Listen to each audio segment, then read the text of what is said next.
investidores! Sejam muito bem-vindos ao BPMcast, nosso podcast para tratar de assuntos de investimento no Brasil, no exterior, empreendedorismo e o que mais você quiser trazer aqui. Você já sabe que aqui nós não temos uma pauta específica, então fique à vontade para conversar sobre o que quiser. Nessa esteira de vários assuntos que a gente conversa por aqui, eu hoje vou falar um pouco sobre educação financeira, um pouco sobre algumas armadilhas, né, alguns gatilhos aí que existem e que a gente acaba caindo neles. Então, sempre tem um conhecido ou outro aí que está caindo numa dessas tentações de gastar dinheiro por uma boa causa, mas sem analisar muito bem toda essa parte de educação financeira. Então, já conversei bastante essa semana com alguns, né? Abri os olhos de alguns e agora vou deixar aqui no BPMcast porque eu acho que pode ajudar muitas pessoas. Então, vou começar aqui falando sobre financiamento imimobiliário. Esse é um assunto, né, que divide paixões. Quem nunca ouviu a frase de quem compra terra não erra? Ou então investimento bom é imóvel, né? Compra logo o seu imóvel, né? Faz um financiamento, pelo menos você está pagando o que é seu, não está pagando aluguel. Enfim, tem várias e várias frases aí que nos levam a crer que nós devemos comprar imóvel a qualquer custo. Nós devemos financiar um imóvel porque aquela casa é minha, aquele imóvel é meu e aí eu não estou pagando aluguel, não estou dando dinheiro para ninguém. Pois é, não é uma grande balela, mas também não é uma verdade, né, pétrea. Mas temos que tomar muito cuidado com isso daí. Por quê? Então, na questão do financiamento imobiliário, né, nós temos vários pontos a considerar que dificilmente a gente considera. E geralmente somos tomados pela emoção, a gente entra numa unidade, né? Se for um imóvel na planta, a gente entra naquela unidade, vê tudo decorado, lindo, maravilhoso, armários para tudo quanto é lado, geladeira dupla, televisão de LED para tudo quanto é lugar, um sofá bonito, uma mesa de jantar, cortinas, iluminação, perfeito. É o apartamento dos sonhos. Mas fique sabendo que ele já foi feito para isso, para ser o apartamento dos sonhos, né?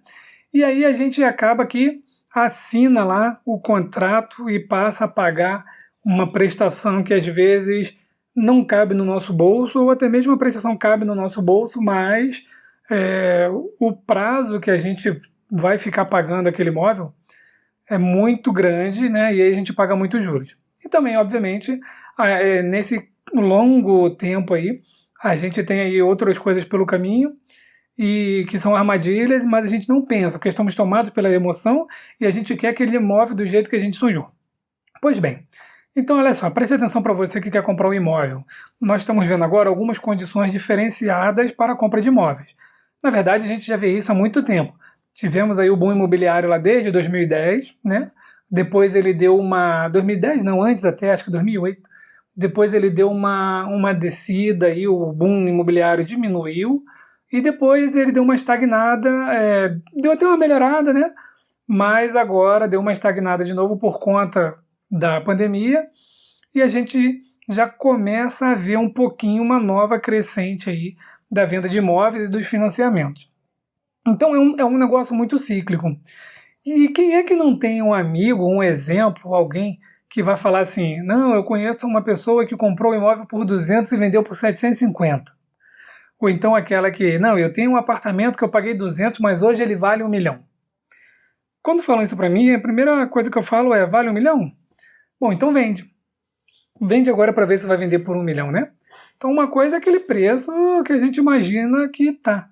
E o outro é o preço que realmente a gente vende, né? Então é igual carro. Qualquer coisa que você for vender, tem o preço ali que você imagina que vale e tem o preço que realmente vale. Além do mais, existem várias outras taxas, impostos, várias outras coisas que a gente tem que pagar quando vende um imóvel com ganho de capital, né? O primeiro deles é se você não comprar um outro imóvel mais caro no período de 6 meses, você vai pagar então 15% sobre o ganho de capital. Isso, se não for o seu primeiro imóvel, né? Se não for o seu único imóvel e não custar menos de 440 mil. Então, se você tem um único imóvel e ele custa menos de 440 mil, quando você vende com ganho de capital, você não precisa pagar o imposto. Mas aqui nós estamos falando não da venda, e sim da compra, porque a venda é um negócio até mais tranquilo. Agora, a compra é um negócio mais problemático. Então, olha só, quando você for comprar um imóvel, você tem que considerar o seguinte.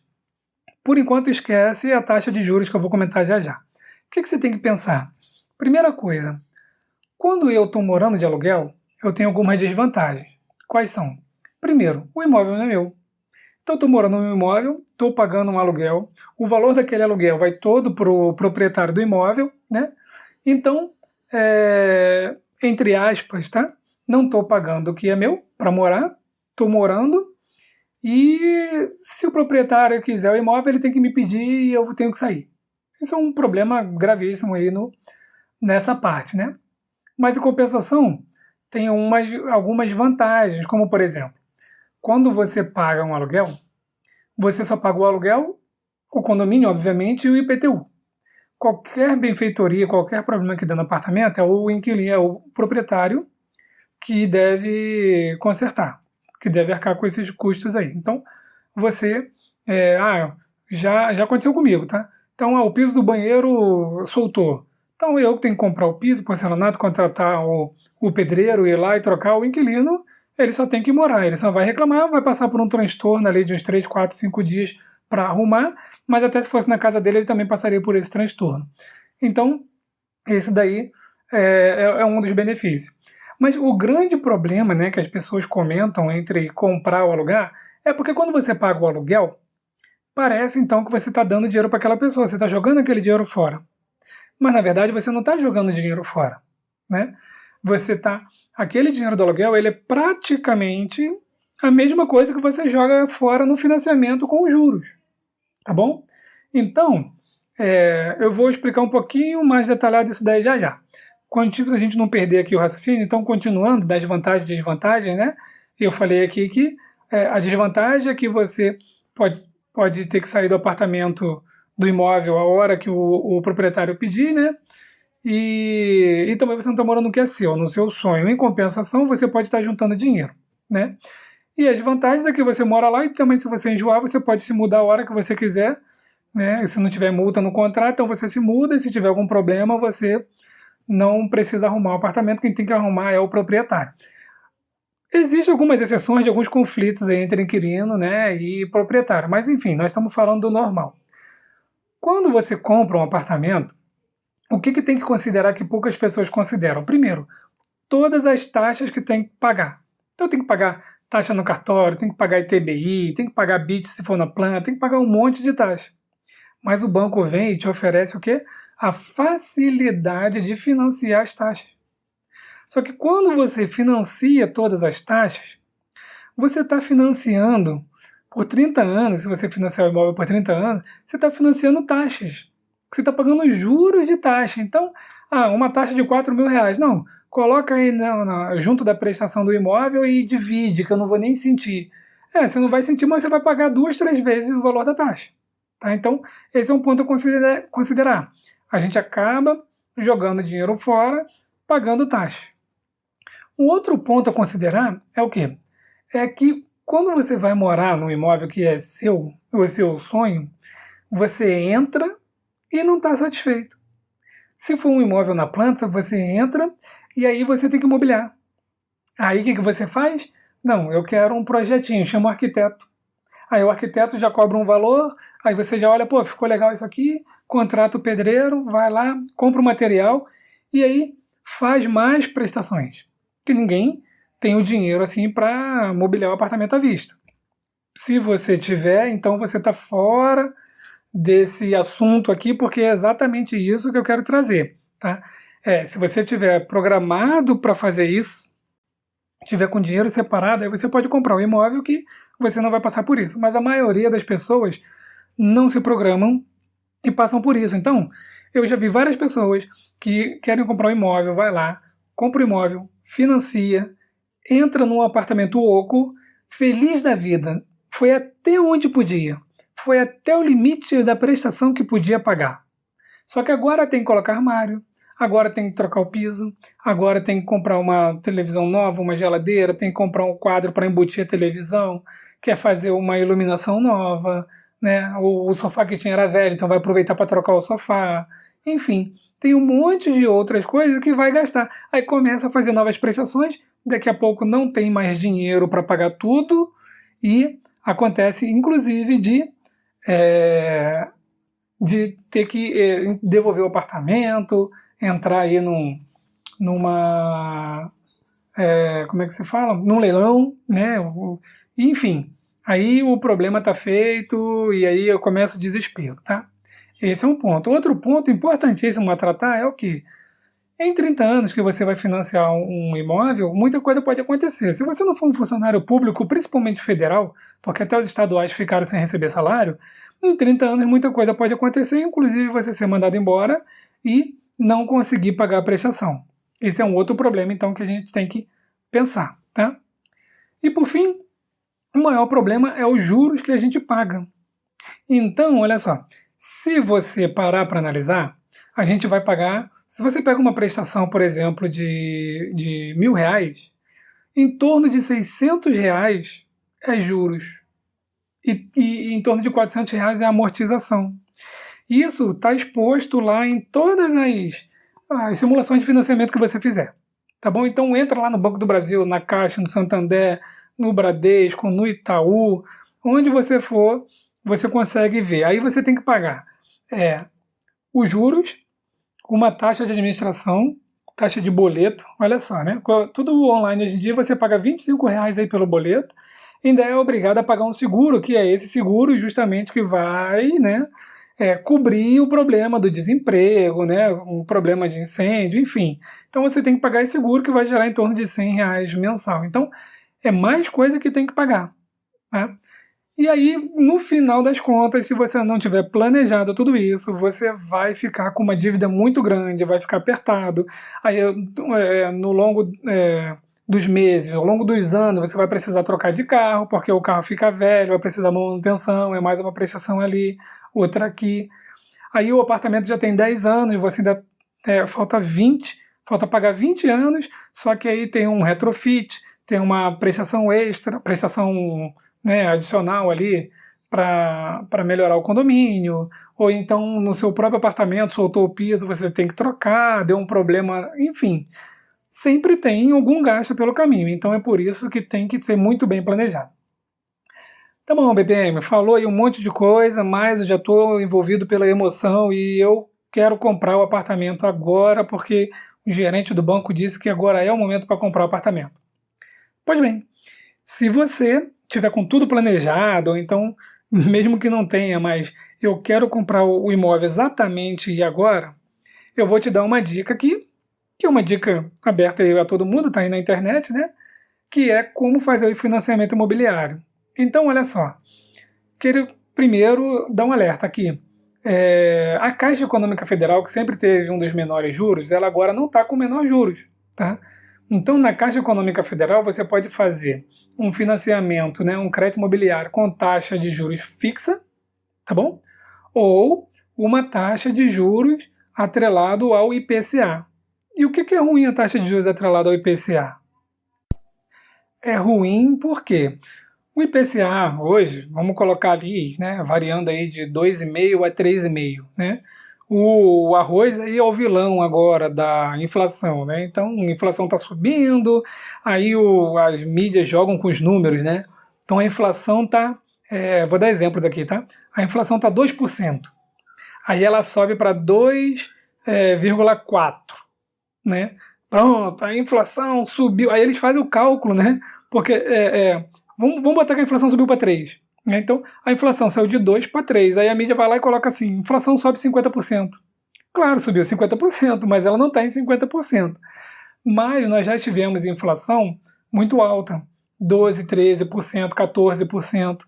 Então o que acontece? Quando você faz um financiamento imobiliário atrelado ao IPCA, que é a inflação, você está atrelando uma taxa de juros fixa, que eles vão colocar, que essa taxa de juros aí varia de 2,95 até 4,95, mais o IPCA.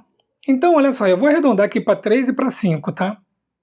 É 2,95 e 4,95, eu vou arredondar para 3 e para 5. Se você tem, então, uma taxa de 3% mais IPCA, e o IPCA hoje está 3, por exemplo, então você vai pagar 3 da taxa fixa da Caixa, mais o IPCA, que é 3%, no final você vai pagar 6% no ano, né? Que já é uma taxa, né? Não está assim tão baixa assim, né?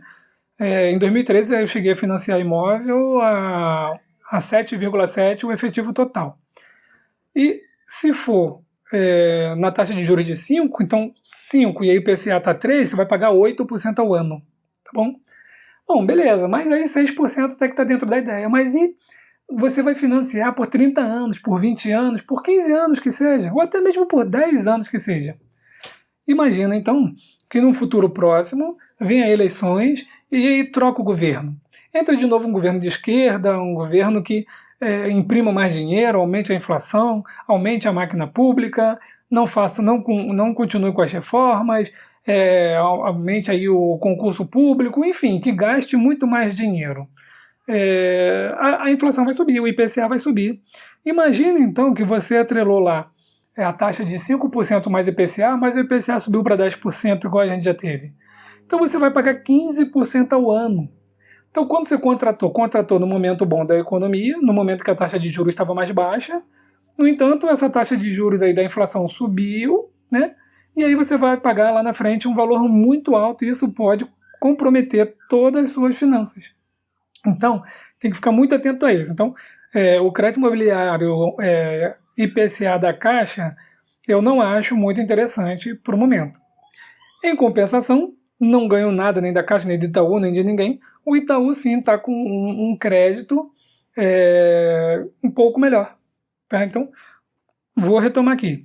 Se for comprar um imóvel, primeiro, faça todo o cálculo de quanto vai gastar de taxa, de quanto vai gastar de mobília, junta o dinheiro primeiro, não faça prestação para ficar apertado, né, até o talo. Não entra naquela de, mas a última prestação é muito mais baixa. A última prestação é lá depois de 30 anos, tá bom? Você vai ficar ainda 15 anos pagando uma prestação com a corda no pescoço. Mas, se depois de tudo que a gente conversou aqui, você ainda quer financiar, então o Itaú, ele apresentou, né, linha de crédito aí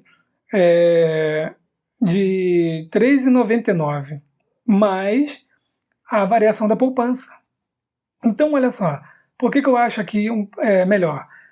Mesmo que de tudo de ruim no Brasil, troca partido, eleições, seja lá o que for, eu não consigo ver nossa poupança pagando 10%.